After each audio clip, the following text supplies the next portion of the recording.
when we first launched the app, I remember we got a few merchants messaging us saying they didn't want to install the app because they felt that people wouldn't want to leave their date of birth. But it didn't take us long to just prove that. I think the average is like 60-70% of people who place an order would leave their date of birth, and that's just on the order status page.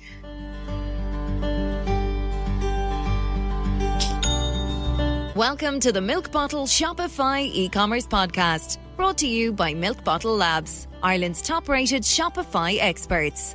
Milk Bottle Labs build, upgrade, migrate and market Shopify and Shopify Plus stores all over the world. Milk Bottle will migrate you onto Shopify with zero interruption, guaranteed, or optimize your Shopify store and maximize store sales. This podcast is kindly supported by our favourite Shopify app and the only app we install in every store. Rewind.io is the leading backup solution for your Shopify store. We'll talk more about Rewind later. Now over to your host, founder of Milk Bottle Labs, Keith Matthews. Hey folks, welcome back to another episode of the Milk Bottle Shopify e-commerce podcast. Today I'm delighted to talk to Sam Henning. Sam is a co-founder of a UK-based Shopify app developer called Unionworks, and they have had a great success over the last few years with a very, very innovative app, and it allows Shopify store owners to wish their customers a happy birthday. So let's kick off. So Sam Henning, thank you very much for joining us today. How are you? Yeah, very well, thanks. How are you? Not too bad. What part of the UK are you in today, Sam? I'm in South London. Very good. What sort of a structure have you got, Sam? Is it a remote team, or do you have a base where you all you guys meet? Yeah, I mean, we are a remote team. Steve and Al, who are my business partners, they both work out of sheds at the bottom of their gardens, and I tend to float around a little bit. So I'm based in London Bridge usually. So we'll all get together there. Today I'm working from home. Very good. It's the beauty of the whole Shopify ecosystem, isn't it? That you can run a business in pretty much anywhere and still maintain a team and still maintain control. It's great times that we're in. Yeah, I mean, I think nearly all of the agencies or people, app developers within Shopify, all tend to have an office on Slack rather than an actual office. So yeah, it's quite unique, but it's nice. It means we can all chat amongst different companies all on Slack as well. Yeah, there's a couple of essential tools that most people seem to be using. Personally, we use Basecamp, which we find fantastic. Yeah, I've heard a lot of good things about Basecamp. I think I listened to a podcast of how they got to where they are. It sound pretty good. They have a very interesting story. So Sam, I've been following you guys for a while. I think we met last year at Unite. And so tell us about what you guys do at Unionworks. So Unionworks are Shopify app developers. So our main focus is our own apps. We've got 7 on the App Store at the moment. We've also built a number of apps for a couple of other companies, a lot of private apps. So Unionworks is basically apps that we like, anything which is more back-end stuff, automation, connecting systems, that sort of thing. Yeah, that's us. We're a team of 3 founders, me, Steve and Alex, all with slightly different backgrounds. So Steve, he's been on Shopify the longest. I think he's been since 2011 or something like that. And he built the cross-sell app, which I know quite a lot of people used. And then, so he ran that for 5 or 6 years, sold that, and he joined up with Unionworks. So he's got a huge amount of experience in Shopify and the app ecosystem. And then we've got Alex, who's our lead developer, technical director, and he's been developing for, I don't dare put a number against it in case I insult him, but a very long time. And yeah, he's built all of our apps. He's built all of the private apps we built for others. We've processed millions of lines of data, thousands and thousands of lines of code. So between them two alone, we've got a huge amount of technical expertise. So yeah, that's Unionworks. So I suppose just to be clear with our listeners then, that the ability to create the private app is inside the Shopify admin and obviously take advantage of Shopify APIs. But the apps then that you have in the App Store, you're selling them primarily through the App Store. In terms of the private apps, Sam, are you talking about if I had a Shopify store and I wanted to connect it to to SAP or to a warehouse management system? Is that where you guys come in? You'll join the two? Yeah, so when I say private app, basically it's the same sort of thing. You install it on your Shopify site, you'd go to apps and you'd see that app in there. It's just a way to connect Shopify's API and get all of the data off there, and then connect another API into that from the other end, so you can basically sync data between the two. So that's exactly it. So if you were a merchant and you wanted to pass your orders into a warehouse, for example, we would connect a private app which linked the two APIs and basically sync data to and from, whether it be real time or periodically. And is there any restrictions when you do that? Are the majority of clients, or would there be plus clients that would require that service? No, not necessarily. It all depends on the nature of the business. I mean, typically the projects don't tend to be quick fix turnaround sort of things. So it has to make sense for the merchant. The volume of orders going through must be at a certain level where internally it just doesn't make sense for them to be manually sending them off to a warehouse. But, we've done integrations for merchants of all different sizes, whether it's a startup or it's an established company who just simply can't handle the load anymore and they need to automate it. Yeah, it's surprising. We interact with quite a few fulfillment companies in Dublin, and I don't know whether this is your experience or not, but a lot of them are still doing a manual upload or download of orders back into their warehouse management system. Yeah. There's very few people taking advantage of the automations that are possible in the Shopify system. Is that your experience? Yeah, I mean, you tend to... That's more of a thing which a merchant kind of has to deal with, really, with depending on which warehouse they choose. I know that we get approached quite often by warehouses to build their private app, and then they can roll that out to and use it as a sales tool to encourage more Shopify stores to use their fulfillment center because they've got this plugin enabled. But yeah, I mean, there's plenty of fulfillment centers that have been around for so long that their legacy systems are just ingrained into what they do. So yeah, we've seen all sorts, uploading CSVs, emailing them one by one. Yeah, I guess it's just all depends on the warehouse's appetite to integrate with Shopify. And I know that as Shopify keeps getting bigger and bigger and more people keep switching to it, then the demand on these warehouses to get some sort of connector with Shopify is going to become too much, and hopefully at some point it'll be available for all warehouses. We met a warehouse in Dublin recently, and they're actually going to move all of their customers over to Shopify. Really? Yeah, they're just implementing a SAP application to manage everything, their finances and all of their stock control, and they are basically promoting Shopify within their customers to try and get as many of them over to Shopify. Just makes a really nice, smooth system, and it kind of it prevents anyone from, suffering from growth pains from that point of view, because if there's an integration in place, then there's no stopping a Shopify store selling more and more and more, and those orders are just going to keep getting fed in. I mean, it's a nice problem to have for the warehouse, but the beauty is that the Shopify merchant can just relax and know that those orders are going to get dealt with.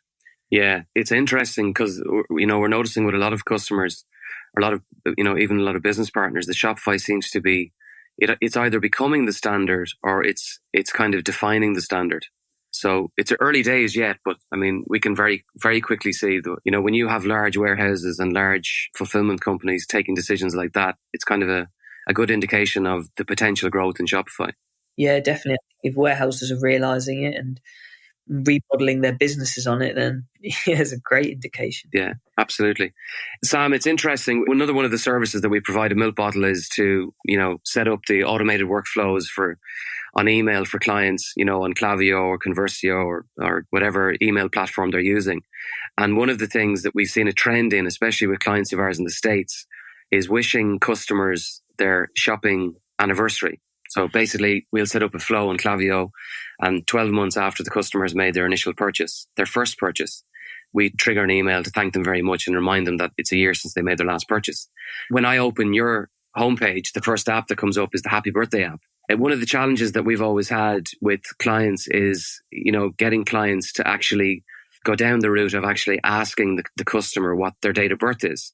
So I know this one is particularly successful for you guys. So can you give us an insight into the actual, how the app works and what sort of experience you've had with it? Yeah, so do a little bit of background of how it came about. So my background is, it was actually marketing, and I took a marketing job in an e-commerce business which sold diet delivery plans. They were just about launching on Shopify towards the end of my time there. But when I was there, one of my main marketing activities was to send birthday emails.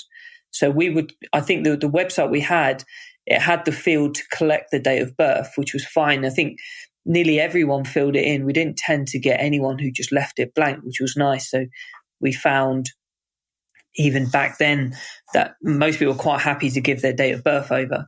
And then what I would do is have to I think I did every Monday, I'd basically run a query on the database to see whose birthdays it was that week. And then I would manually go and email them to wish them happy birthday.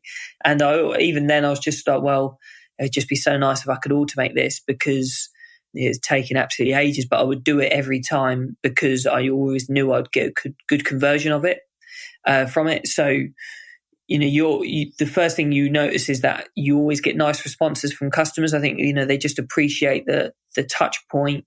It's always nice to receive, or for someone to remember your birthday, albeit a machine. It's nice to get a message. And then we used to always follow up with a discount code as a little birthday gift. And the conversion rate on that was really good.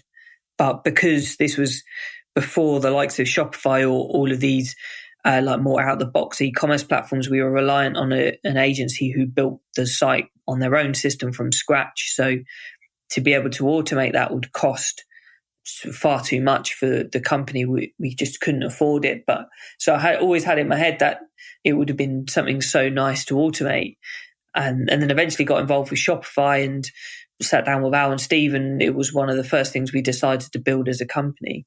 And the way the app works is pretty self-explanatory. So you install the app, a couple of clicks, and will automatically put a little form on the order status page, which is the page after you place an order. So a little box will come up, and it looks part of the checkout, so it just feels part of Shopify. The merchant can decide whether they want to include a year or not. So if some customers aren't quite comfortable with telling you how old they are, but they still want to tell you what their birthday is because they want their birthday email. So you can switch that on and off. And then once a customer fills in that form, it goes into our database, and then the merchant's got plenty of options where they can decide whether they want to send an email, or they can use one of our SMS partners, SMS Bump, to send a text. It can include a discount code, which can either be a generic one or uniquely generated for each customer. Yeah, it's basically what we like to say is like a set it and forget it plug and play app.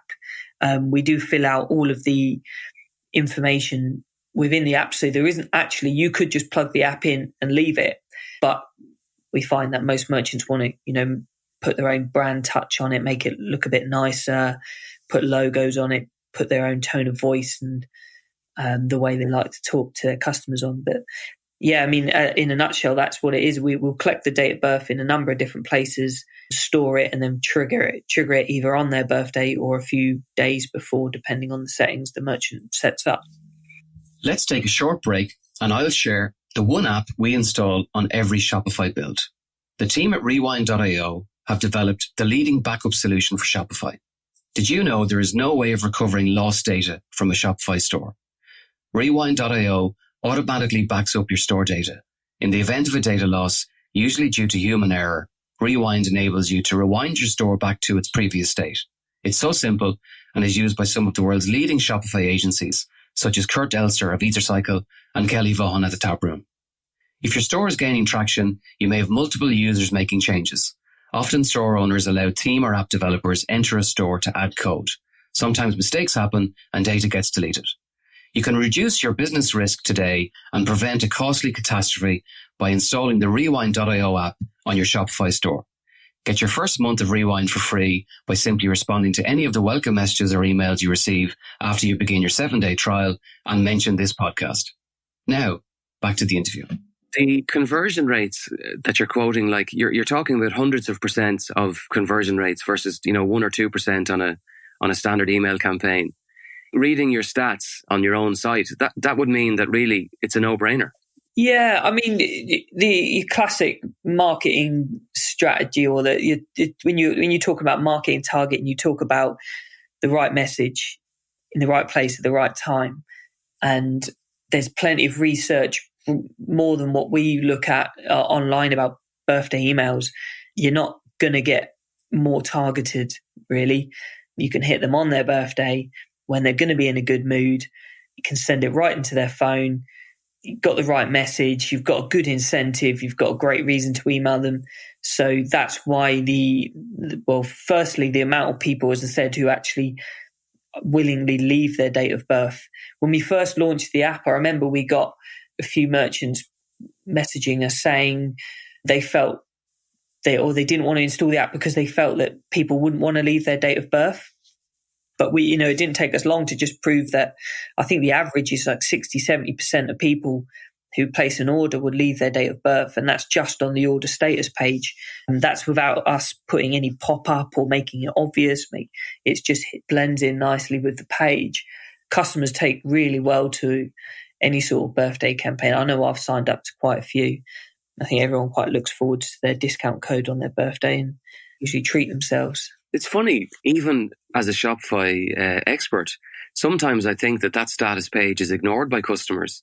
But what you've just said is it is actually a pretty neat place to add a promotion. Yeah, and we have got these stats on, and it actually this like surprised me quite a lot as well. So we do a percentage on our dashboard to say how many people have converted have gone back and left their date of birth. And when you first install the app, sometimes if you're a busy store, sometimes your percentage can be higher than 100%. At first, we were just thinking, is our code broken?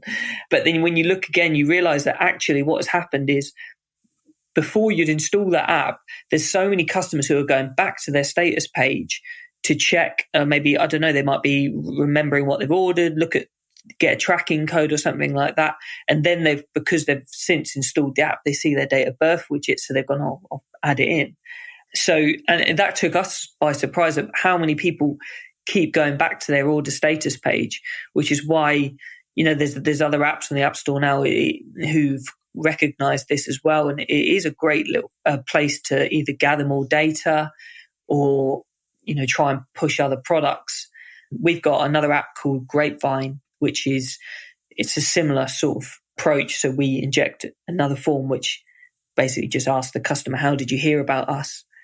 And it was the same results. The amount of people who are quite willing to leave the data on there is quite surprising. The bit that I'm interested in as well is the delivery of that message. So does your system integrate with the email providers, or do you send that outbound email? Yeah, well, we've got a couple of options. So as a default, we can send it straight from the app. We integrate with MailChimp, so you can send all of the data over to there. We integrate with Klaviyo. We're just about launched or just about to press the button on an OmniSend integration. And then we're kind of open to others as well. So we're constantly adding new email service providers to the list of we integrate with. But the good thing about what we've done with the integrations with ESPs is when someone enters their date of birth, we send that date of birth along with the customer record, and we generate a discount URL. So we send everything to MailChimp. So for example, that a customer can then do whatever they want with that data. They can send 5 emails 5 days leading up to their birthday if they wanted to. It gives you so much flexibility on how you deliver your birthday campaign. So the advice there really is if you have a database of birthdays from your customers, you can build a workflow and give them advance notice of the discount that they're going to get on their birthday. And it's a good reason to market, isn't it? Yeah, exactly that. And you can get really creative with it. So, on the month of their birthday, you can hit them on the 1st to be like, it's your birthday coming up. Why not treat yourself? That's always a nice campaign. And you can follow up with just on the birthday, just wish them a happy birthday. You don't have to do the standard discount on the birthday. You can do it completely different. We've got stores who use the app in completely different ways. We've got someone who sells dog collars. They ask for the dog's birthday. So then they email the owner saying the dog's birthday is coming up. Why not treat him to a new dog collar? It's to say, once you kind of get the date of birth or get a date and push it into a system, there's a lot of creative things you can do. We've even seen websites which might sell like gifts. They might use the Happy Birthday app actually to go, when is your partner's, or when is your anniversary with your partner? And then they email them a few days before the anniversary to remind them and buy something on our store to give to your partner on their anniversary. So yeah, as you say, once you've got the data and you've got that flow built in and moving into its email ESP, there's so much you can do. That's extremely clever. For stores maybe that have a lean period and you build up a database of birthdays or anniversaries, you've got a wonderful database there to potentially sell to. So it's interesting listening to you describe it, because it's very obvious when you describe it, and it's also very powerful. But I know for a fact in our base of customers or Shopify stores that we would be in, during the year, there's very, very few ever take us up on the suggestion to actually collect the birthdays. So it's something that I think we'll take on as a priority. Yeah, and I think the thing what I like most about it is that each month you're adding more and more birthdays. That means that the next 12-month period, you're going to send that bit more birthday emails. So let's say you're using the app to really drive a repeat sale. Let's say the average time someone buys on your site is just once. So you're quite aggressive in the discount you offer because you really want to try and get that extra sale. Every time another person adds their birthday email, and if you've got a conversion rate of 5 or 6%, that means that it's going to constantly get bigger. And if everyone gets a birthday, let's say you send 100 birthday emails in 1 year, the next year might be 150. The next year is going to be 200. I know they're really small numbers, but just as an example, like the compounding growth, as long as you can maintain that conversion rate, it gets better and better and better. And the app just becomes such a tiny cost in what's such a really smart and, minimal effort campaign to run. Yeah, but I think more importantly as well, Sam, just to go back to what you mentioned about the conversion rates, a very high conversion rate, like, you're on your website there, you're quoting hundreds of %, like a very high conversion rate on a small database of customers that have given you their birthday is probably more valuable than a database of 10 or 15,000 where the opening rate is less than 10% and the conversions are only 1 or 2%. Yeah, exactly. I mean, it's the same as it just goes back to right place, right time, right message, highly targeted, highly personalized. That's exactly what marketeers strive to do in whatever activity. If you can hit someone with that level of targeting, the results are going to just be so much better. Again, I'll repeat myself. It's such a simple thing. And I'd say, based on your experience, you could probably talk for hours on it with the use cases. Sam, in talking to you, you're very interested in that app. Is that the favorite app that you guys develop? Or is there anything as interesting around the other apps that you developed? Yeah, I mean, our favourite's Happy Birthday because it's fun. It's high performing. It's a nice one to talk about. We've got, speaking about marketing, we've got Customer Tagger, which will tag customers based on what they buy, how much they spend, various other attributes for, like, you can then use those tags for more granular segments of customers. So that one's quite popular. Got another one, Order Tagger, which does the same thing but with orders. So order tags typically used to categorize and filter different types of orders. Again, you can basically set up any tagging rule depending on what information's on that order, like what shipping method someone's selected, is it over a certain amount, what channel has it come from, all these different things. If you've got different fulfillment partners or different teams within your store who do different types of orders, or it's a new customer and you want to include a leaflet or a welcome letter or something in their first box, that sort of thing. So, as I say, we quite like our automations. So we quite like Order Tagger and Customer Tagger, although they might be a little bit more geeky. The other one, which I personally quite like, is Grapevine, which I mentioned earlier, mainly because we think the name's really clever. As in, where did you hear from us? You heard on the grapevine. And that's a little free app which a merchant can just couple of clicks, have a simple drop down on their thank you page, find out where customers come from. We even attach the revenue against it so you can see how much money your Facebook ads are generated. I know that there's plenty of very powerful tracking out there, but at the end of the day, there's no better way of finding out where that customer's come from than telling you, because you might have spent thousands on Facebook ads, but actually they've seen you somewhere completely different, but they've happened to see you again on a Facebook ad and clicked it. And Facebook gets the credit for that sale when actually there's another marketing channel out there which might be working just as hard. So it's nice to be able to get those sort of insights out of your customers. So really what you're saying is that could help Shopify merchants analyze their ROAS, their return on ad spend, because their perception could be that, their sales are coming from one channel just because there's an ad running. So that could save the customer money in the long run. Isn't that right? Yeah, exactly. There's two ways you can look at it. One, you can see which you might identify a channel which actually performs better than you think. So you might go, well, you know what, let's put a load more money into that channel because you know that the conversion's better. Or equally, you're spending a lot of money on a particular channel and customers just aren't coming from that channel. I know it's more of a validation and a bit of a cross-examination of what the tracking data says.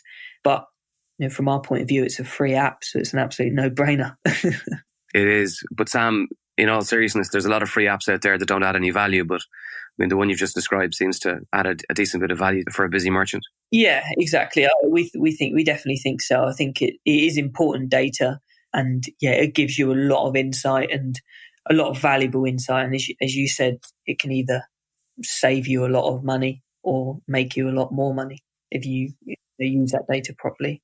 So Sam, you've got a great range of apps and you've also built up a very good reputation in the app ecosystem over the last few years.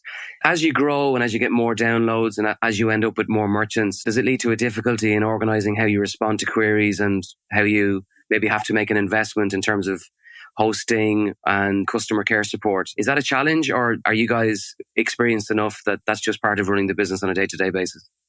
Yeah, we like to think we're experienced enough to kind of handle it. We've got a proper support system in place, and we've had that from day one. So we're very organised in the way we manage our support. We like to think we're pretty prompt in our replies, and because you deal with one of the three owners or one of us, you're gonna get pretty good support. We should be able to answer questions straight away because we know the app's inside out. We respond to either adding something, tweaking something to the app in quite a timely manner as well. So no, I think we get 5-star reviews across all our apps. We'd get a lot of comments, especially within those reviews, of how good our support is. As I said, Steve's run apps for so long now, so his experience in supporting and looking after merchants is really invaluable, and that's kind of how we've got to where we are today. So Sam, now in the App Store, you guys can actually respond to comments. Has that helped you? I think so. It's to say we don't tend to get any bad reviews, so we're kind of just thanking merchants for their review. But I know because we run one of the Shopify app developer Facebook groups, we know that it's been a big help across the board for apps, for app developers to be able to answer back to tickets and help people out and validate certain things. So that's been a really big improvement. But what's been even better is the new App Store, the new way of searching and finding apps. We found since then that the people who actually want our app are finding it because it's in the right categories and it's a bit more granular. So between those two new updates, they've very much been welcome. Sam, it's been an absolute pleasure talking to you. Well done on your success with UnionWorks, and especially well done on a really, really clever Happy Birthday app. It's been great having you. Thanks very much. Thanks very much for having me.